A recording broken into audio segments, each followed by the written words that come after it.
It had been 3 years since I'd been back to the lake house, and something about stepping onto that old porch again made my chest ache in a way I wasn't prepared for.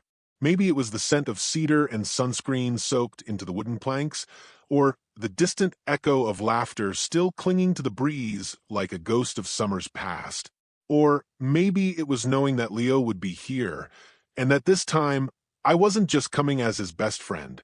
I was coming because he needed me, and I wasn't sure I could keep pretending that was all I was. I adjusted the duffel on my shoulder and glanced toward the lake, where golden sunlight fractured across the water. The breeze smelled like pine and something warmer, like freedom or the start of something. A weekend retreat, Leo had called it. A guy's weekend to help him clear his head after the breakup. I said yes before he even finished asking, because saying no to Leo had never been something I was good at. Jude. I turned at the sound of his voice. There he was, barefoot on the porch, hair messy from the wind, wearing that faded navy hoodie. He always swore he'd never give up. He looked like he belonged here. He always had. My heart did that stupid thing again. The little stutter. Like it was still trying to catch up with the truth I'd been avoiding for years. About time, he grinned, bounding down the steps toward me. I was starting to think you chickened out. Please, I smirked, forcing my voice steady. You think I'd pass up a chance to watch you try to build a campfire without setting yourself on fire? His laugh was too genuine, too warm. It tugged something loose in me. We walked toward the house side by side, shoulders brushing now and then. I told myself it didn't mean anything, that it never had. I was here because Leo needed me. That was all. Inside, everything smelled the same, cabin wood, lake air, and something citrusy from the old soap in the bathroom. Familiar. Safe. Dangerous. Leo led me to the room we always used to share. I figured you'd want your old bed, he said, throwing his bag onto the mattress on the left, like always. I hesitated. One room. 2 beds. Too much history. And then I heard a voice from the doorway behind us, low, rougher, unmistakably amused. Didn't know you invited Jude, said Caleb, Leo's older brother, leaning against the doorframe with arms crossed and a lazy smile that made my stomach twist in ways it absolutely shouldn't have. Leo just grinned. Told you he'd show. He always does. And God help me, I always did. Leo and I had been best friends since the 6th grade, bonded over a mutual hatred of gym class and a shared obsession with bad sci-fi movies. While other kids were playing soccer at recess, we were drawing alien invasion blueprints in spiral notebooks and plotting how we'd survive an intergalactic war with nothing but duct tape and granola bars. Even now, 10 years later, we still quoted those ridiculous movie lines like they were sacred scripture. You know, Leo said, tossing me a can of root beer as we unpacked in the kitchen, if we get attacked by mutant frogs this weekend, I've still got my emergency laser pointer. I caught the can with a grin. You realize that only worked in Amphibious Death Part 3 because the frogs were photosensitive, right? He blinked at me, then deadpanned. Jude, let me have this.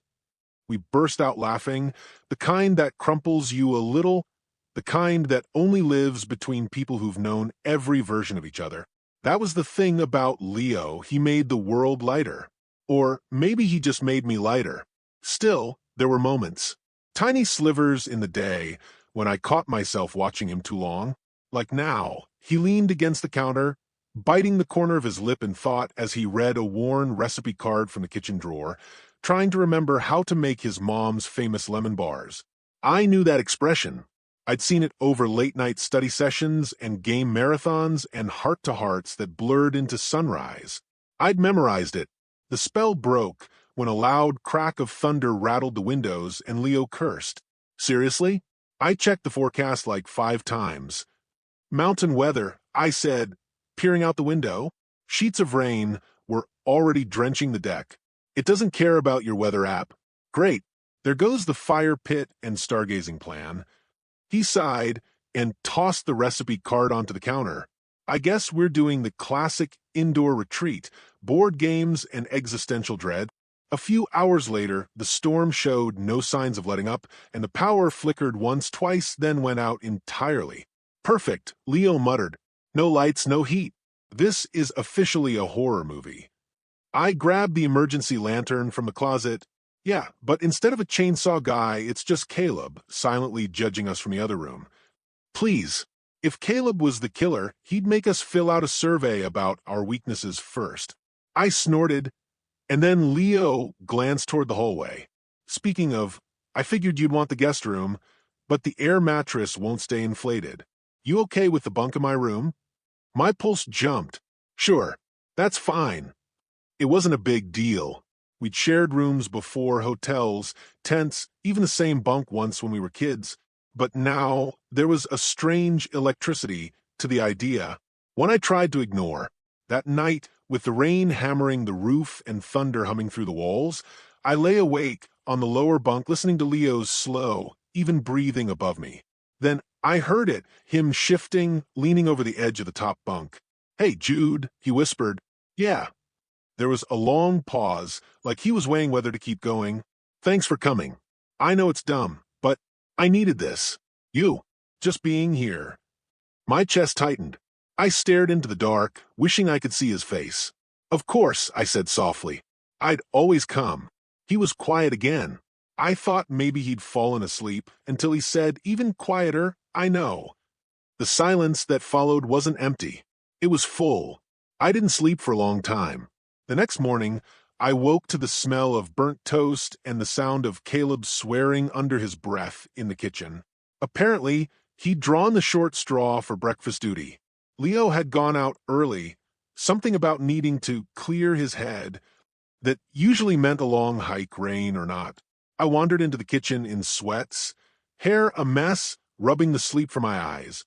Caleb looked up and smirked. "Morning, sunshine." "Barely," I muttered, grabbing a mug from the shelf. "Where's Leo?" Took off down the trail, with his headphones in. Didn't say much. He nodded toward the window. The sky still brooded with thick gray clouds. We stood there in an awkward silence. Caleb had always been harder to read. He had that quiet, cocky older brother energy that made you second-guess if he was mocking you or giving genuine advice. Still, there was something gentler in his voice now than I remembered. Or maybe I'd just never really listened before. You know, he said after a beat, he talks about you a lot. My hand paused mid-pour with the coffee. Yeah. He didn't elaborate, just flipped the last piece of toast and wandered off. Leo returned soaked and red-cheeked, hair plastered to his forehead. "So, hiking in the rain sucks, FYI. You don't say." I deadpanned, tossing him a towel. He dried his face and looked at me, eyes lingering a beat longer than they needed to. "You could have come with me. I figured you needed some space." He shrugged. Space is overrated. There it was again, that look, the kind that made me question everything. I looked away too fast. Later that evening, the rain picked up again, heavier than before, with winds that made the windows groan. Leo and I tried watching a movie on the old laptop, huddled on the couch under a shared blanket. But when the storm knocked out the power again, we were plunged into the kind of darkness that feels alive. I heard Leo shift beside me. His knee brushed mine and didn't move. I could feel the warmth of him through the thin layer of my pajama pants, and every part of me went still. "Well," he said lightly, "at least we've got ambience." "Yeah, nothing sets the mood like potential hypothermia," I replied, but my voice came out thinner than I meant it to. He nudged me with his shoulder. "You're shivering." "Am not." "You kind of are," he said, and then, without hesitation, he pulled the blanket tighter around both of us, tucking it behind my back. His arm brushed against mine, slow and deliberate. He didn't move away. My breath caught. This wasn't new. We'd sat this close before. Shared couches, even beds during sleepovers. But something about this moment felt different. He was too warm, too close, and I was too aware of every inch between us and every inch that wasn't. Then came the thunder, a loud, rolling crack that shook the house. The lights flickered again. Leo tensed beside me. He always hated storms, even when we were kids. His grip on the blanket tightened slightly. "You okay?" I asked quietly. He nodded but didn't speak. just leaned in ever so slightly until his temple was resting against my shoulder. My heart tripped over itself. I didn't move. I couldn't. My body felt caught in some impossible limbo between please stay and this can't mean what I think means. We sat like that for a long time. His breathing slowed. Mine didn't. I wanted to say something, anything, that I felt it too, that I wasn't just imagining the way his hand had ghosted against mine, or how his voice always softened around me, like I was the only one he let see him unguarded, that the reason I kept coming back year after year, no matter what else was going on in my life, was him. But instead I said, I should go check on Caleb. Leo lifted his head slightly, eyes meeting mine in the faint glow of the lantern. He's fine. His voice was steady, but his gaze lingered, like he was waiting for me to stay. I swallowed. Right? We said nothing more, but I felt the shift between us like gravity pulling in a new direction. Something had started, whether either of us was ready for it or not. That night, as we settled into bed again, him on the top bunk, me on the bottom, I couldn't stop replaying the moment on the couch. His warmth, his silence, the way he leaned in like it was the most natural thing in the world, like he wanted to be close. I stared at the wooden slats above me, heartbeat loud in my ears. I didn't know what was worse, the possibility that Leo felt the same way I did, or the fear that he didn't. And worst of all, I wasn't sure how much longer I could pretend it didn't matter. The storm didn't let up for 2 more days. We were officially stranded, 3 people in a creaky lake house that had started to feel much smaller than I remembered. Leo and I spent most of it holed up in the main room, alternating between dumb board games, long naps, and that kind of lazy conversation that drifts between humor and unspoken truths. Caleb floated in and out, always with a comment or a raised eyebrow that felt like it knew more than it said. By the second night, I couldn't pretend anymore. Not to myself. Not with the way Leo kept looking at me like he was waiting. Not with the way I leaned toward him without meaning to. And especially not after what happened in the kitchen. We were both barefoot. I'd gone to grab something from the fridge, while Leo was leaning against the counter, scrolling through his phone. I stepped back, not realizing how close he was behind me, and we collided, his chest against my back, hands instinctively catching my waist to steady me. It should have been nothing, but his fingers didn't move right away. Neither did I. We both froze. And then I turned, slowly, my back against the counter now, his hands still hovering by my hips like he didn't know whether to pull away or hold tighter. Sorry, he said softly, but his voice was thick with something unspoken. It's fine, I replied, just as quiet. But it wasn't. Not anymore. We were close. Too close. His eyes searched mine like he was looking for permission or a way out. And I felt something in me crack. I backed away before I did something reckless, grabbing 2 beers and mumbling, I'll meet you on the porch. Outside, the rain had softened to a mist, the kind that felt like a whisper against your skin. I stood by the railing, watching the silver ripple of water under the moonlight, my heart rattling like the old screen door behind me. He joined me a moment later. Jude, he said, not opening his bottle, can I ask you something? I didn't look at him. You're gonna anyway. He gave a half laugh, then fell quiet. When he finally spoke again, his voice was different, tentative. What happened to us? That caught me off guard. I turned. What do you mean? I mean, he shifted his weight. Something's changed. I feel it. You feel it too, don't you? I stared at him, at the way his brows knit together, his bottom lip caught between his teeth, like it always was when he was nervous. I wanted to lie, to laugh it off, to keep things safe. But I was so tired of pretending. Yeah, I whispered. I feel it. His shoulders dropped slightly, like he'd been bracing for something heavier. I don't know when it started, he said. Maybe it was always there. But lately, when you look at me, it's like I can't breathe. And when you look away, it's worse. My breath caught. Leo. I began and then stopped because I didn't know how to keep going without everything pouring out at once. He waited. So I let it happen. I think I've been in love with you for longer than I want to admit. The words tasted foreign on my tongue, but they felt right. He blinked, stunned, like he wasn't sure he'd heard me correctly. You? Yeah. My voice was rough now. I tried not to be. I told myself I was imagining things, that you just needed me, and I could be what you needed without asking for more. He stepped closer, something flickering in his expression. Hope, fear, maybe both. But it got harder. I went on. Every time you smiled at me like that, every time we got close, and I had to act like my heart wasn't in my throat.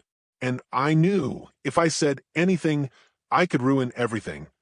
Silence fell between us, heavy and sharp. Then Leo exhaled shakily. Do you know, he said, voice cracking, how many times I almost kissed you? My heart stuttered. He looked at me like he was seeing me for the first time and finally allowing himself to. In high school, after that movie night when you fell asleep on my shoulder, he continued. In college, when you got sick and I stayed up all night with you. Even last year, when you hugged me at the airport and didn't let go for too long, I thought I began. I know, he said. I thought too. He stepped even closer now, close enough that I could feel the warmth radiating off him, close enough to see the flecks of green in his eyes that always showed up when he was holding back tears. I was scared, Jude, he said. I didn't know what it meant, what it would mean, and I couldn't risk losing you if I was wrong. I nodded slowly. Me too. His hand lifted, hesitated, then gently brushed my cheek. It was such a light touch, I almost leaned away without thinking, but I didn't. I leaned in, and then we kissed. It wasn't urgent. It wasn't polished or perfect. It was slow, cautious, two people who'd been standing on opposite sides of the same invisible wall for years, finally reaching through. He tasted like rain and nerves and everything I'd ever wanted. When we pulled apart, neither of us said anything for a long time. The silence wasn't awkward. It was full of something reverent, like, if we spoke too soon, we might break the spell. Eventually, he rested his forehead against mine. So what now? I let out a breath I hadn't realized I was holding. I have no idea. He smiled. Good. That makes two of us. I laced my fingers through his, and for the first time in a long time, I didn't feel the need to hide anything, because he was here. And this was real. We didn't go back inside right away. The rain had slowed to a soft drizzle, mist curling around the edges of the porch like it was giving us space.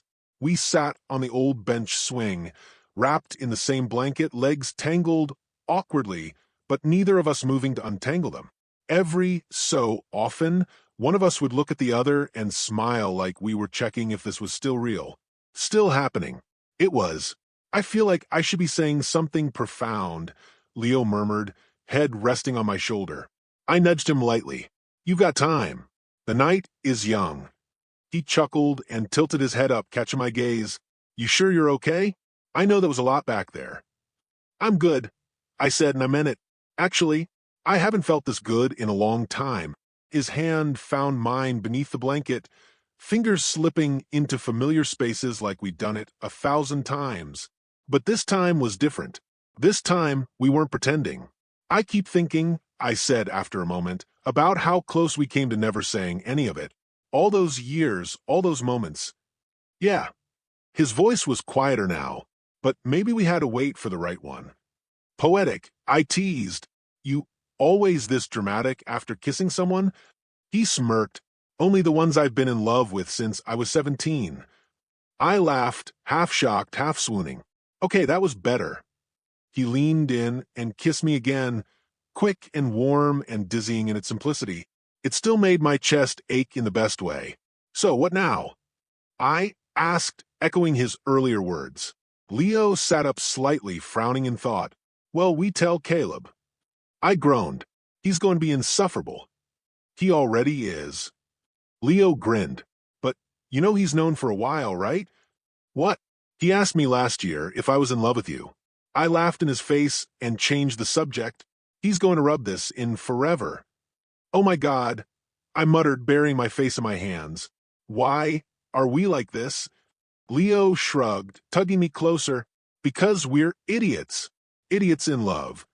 I let out a breath that turned into a laugh, leaning into him fully now. My head fit just beneath his chin. He kissed the top of it, then whispered, "We'll figure out. I don't care how long it takes." I don't either. Even if we live in different cities, even if we have to take things slow. I just, I don't want to pretend anymore. You don't have to, I said. We don't. Another silence passed between us, comfortable, grounded. We were still figuring it out. Still relearning how to be us with all the honesty we'd kept locked away. But it wasn't scary anymore. Not now that we were on the same page, holding the same weight. Eventually, the door creaked open behind us. Caleb stepped out, squinting through the mist, a blanket draped around his shoulders like a toga. "You two done with your romantic moonlit brooding?" I groaned. "Leave us alone, Caleb." "Just checking." He yawned and turned back inside. "Don't do anything weird on my porch." As the door clicked shut again, Leo glanced at me with a grin. "We should totally do something weird." I rolled my eyes and leaned into him again. "Later." "Promise." I laced our fingers together again. "Yeah, promise." And for once, the future didn't feel distant or fragile. It felt wide open, with all its uncertainty, its messy logistics, and its infinite possibility. We'd figured out, together. A week later, we were back in the city. Reality crept in slowly through unread emails, buzzing phones, and the hum of traffic that felt jarringly loud after the quiet of the lake. But something had shifted in me. In us. The world hadn't changed, not really. But I had. We had. Leo hadn't left my apartment since the night we returned. He was technically supposed to crash here for one night before heading back to his place, but every morning we'd wake up tangled in my sheets, and neither of us would bring it up. Until now. "I should probably go grab some of my stuff," he said casually, sitting on my couch with his legs pulled up under him, scrolling through his phone. So I stopped stealing your hoodies." I leaned in the doorway, sipping coffee, watching him like it was still surreal. "Or you could just move in." He paused, then looked up. His eyes met mine, and for a second, the weight of what I just said filled the room like fog. I didn't rush to explain it away, didn't laugh it off. I let it linger, let it mean something. "You serious?" he asked. I walked over and sat beside him. "Yeah, I know it's fast, and we haven't exactly talked about the logistics of any of this, but it feels right, doesn't it?" He put his phone down, reached for my hand. His thumb brushed across my knuckles like he was grounding himself. "It does," he said quietly. And honestly, I don't think I've ever felt more sure of something. We sat there for a while, fingers intertwined, the world slowing just enough for it to feel like it belonged to us. Later that afternoon, we went to his place to pack a few things. His apartment was a mess of half-unpacked boxes and a bookshelf that still leaned slightly to the left, just like I remembered, as we tossed essentials into a duffel, jeans, chargers, his favorite coffee mug. Leo paused and pulled something out from the bottom drawer of his nightstand. It was a photo. Us. From years ago at a Halloween party. I was dressed as some low-effort version of a vampire. He was in a ridiculous banana costume, one arm slung lazily around my shoulders, both of us mid-laugh. "I kept this," he said, holding it up like a fragile thing, "even when I moved, even when we weren't talking as much. I don't know why. Or maybe I do." He looked at me, softer now. "You always felt like home." I took the photo from him, studied our faces. So young, so oblivious. "You look terrible in that costume." "Hey," he protested, bumping his shoulder against mine. "You're lucky I didn't bring it back this year. You bring that banana suit anywhere near my apartment, and I'm revoking the invite." We laughed, and he kissed me again, this time without hesitation, without the weight of unspoken questions. Just warmth. Familiar and new, all at once. When we got back, we put the photo on the fridge with a cat magnet Caleb had given me as a joke last Christmas. It felt fitting, like a quiet little flag marking the start of something real. That night, as we lay in bed, his head on my chest, our limbs messily tangled, I asked him, "You scared?" He thought for a second. "Yeah, a little, but it's a good scared." "Same. I guess we'll just take it day by day." "I'm okay with that," I said, "as long as you're still here at the end of the day." Leo smiled against my skin. "I'm not going anywhere." And in that moment, I believed him. Not because we had everything figured out, but because for the first time, we weren't pretending. This was just the beginning, and we were in it together.